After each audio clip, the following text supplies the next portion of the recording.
দর্শক, আজকে কিন্তু বৃহস্পতিবার। আপনার গুনাহ মাফের অনেক বড় সুযোগ। এই দরুদটা পড়লে আপনার গুনার মধ্যে বোমা ছুটে আসবে, আপনার গুনাহ নিঃস্ব হবে, ধ্বংস হবে, কিয়ামত কায়েম হয়ে যাবে আপনার গুনাহের আমলনামার মধ্যে। এটা আমি দায়িত্ব নিয়ে বলছি। দর্শক, একটা কথা বলি শোনেন।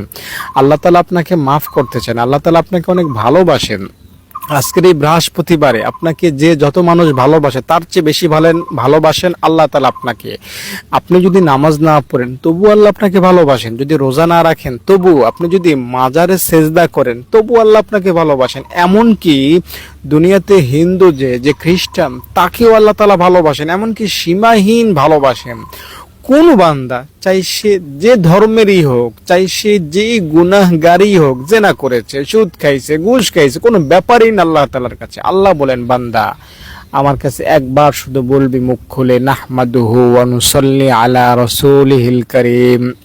গুনাহ মাফের আশায় দরুদটা একবার শুধু পড়বেন, আল্লাহ রাব্বুল আলামিন আপনাকে মাফ করে দিবেন। আল্লাহ তাআলা কেমন যেন বলেন, বান্দা তুই যদি ফেরাউন হও, এমনকি তোর গুনাহ যদি আসমান ছুঁয়ে যায়, তবু আমি তোকে মাফ করে দেব, কোনো পরোয়াই করব না, আমি কাউকে জিজ্ঞাসাও করব না, একবার চিন্তাও করব না। এত গুনাহ করেছিস, তোকে মাফ করব কি করব না, না না না, আমি তোকে এক্ষুনি মাফ করে দেব, এই মুহূর্তের মধ্যে মাফ করে দেব। ভাই বোন, আল্লাহ তাআলা আপনাকে মাফ করতে পারলে আল্লাহ তাআলার অনেক ভালো লাগে। আপনি যদি এই দুরূদটা পড়েন, আসমানে কোটি কোটি ফেরেশতাকে আল্লাহ তাআলা ডাকবেন, আল্লাহ তাআলার আরশে আল্লাহ তাআলা ডেকে বলবেন, এই ফেরেশতারা দেখ, আমার বান্দা আমার হাবিবের শানে দুরূদ পড়েছে, সাক্ষী থাক, আমি আমার বান্দার তামাম জিন্দেগির গুনাহ এই দুরূদের উসিলায় মাফ করে দিলাম।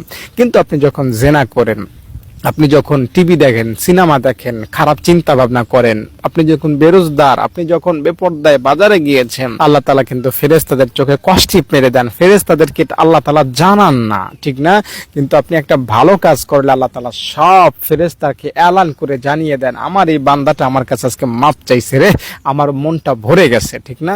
যেমন 27 বছর একটা মূর্তি পূজক সনাম বলেছিল মূর্তিকে, 27 বছর পর মূর্তির পরিবর্তে আল্লাহ তাআলা একটা নাম সামাদ বলেছিল। সাথে সাথে আল্লাহ তাআলা ফেরেশতাদেরকে ডেকে কেমন যেন বললেন, এই ফেরেশতারা দেখ, 27টা বছর পর আমার বান্দা একবার আমার নামটা আজকে নিয়েছে, আমার মনটা ভরে গেছে, আমি আমার বান্দাকে মাফ করে দিলাম। সুবহানাল্লাহ। এই হলেন আল্লাহ, তিনি হলেন আমাদের মালিক, যাকে আমরা ভালোবাসবো, যার কাছে আমরা প্রার্থনা করব, তার কাছে যদি আমরা প্রার্থনা করি, ক্ষমা চাই, তিনি মাফ না করে পারবেন। একটা কথা বলে রাখি, আপনার জন্য কিন্তু জান্নাত রেডি আছে।